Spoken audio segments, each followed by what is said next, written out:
Bonjour, dans cette vidéo, je vais vous présenter l'analyse de Charles Gave, économiste et fondateur de l'Institut des libertés, tel qu'il l'expose sur sa chaîne officielle, concernant l'euro numérique et les risques qui pèseraient, selon lui, sur l'épargne des Européens. L'un des sujets centraux de son analyse concerne le projet d'euro numérique, actuellement étudié par la Banque centrale européenne. Officiellement, il s'agit de créer une version digitale de l'euro, directement émise par la Banque centrale. Mais dans sa lecture, ce projet va bien au-delà d'une simple évolution technologique. Il explique que l'euro numérique permettrait à la Banque centrale de disposer d'une vision complète et instantanée de toutes les transactions réalisées par les citoyens. Cela ouvrirait la porte, selon lui, à une monnaie qui ne serait plus seulement un moyen de paiement, mais un outil de contrôle.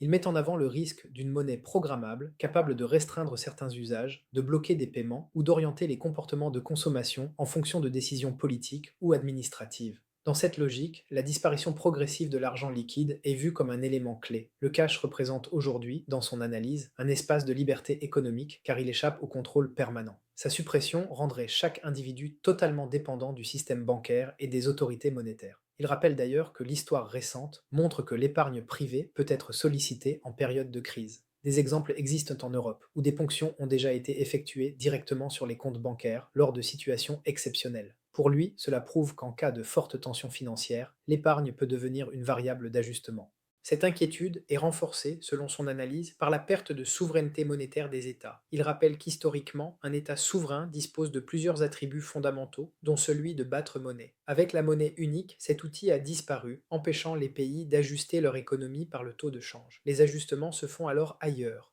sur les entreprises, sur l'emploi et sur le pouvoir d'achat. Il estime que la monnaie unique a figé des économies très différentes dans un cadre commun, créant des déséquilibres durables entre les pays européens. Selon lui, cela a permis à certains États de s'endetter massivement à des conditions artificiellement favorables, sans mécanisme naturel de correction. Il alerte également sur la question des retraites et de la démographie.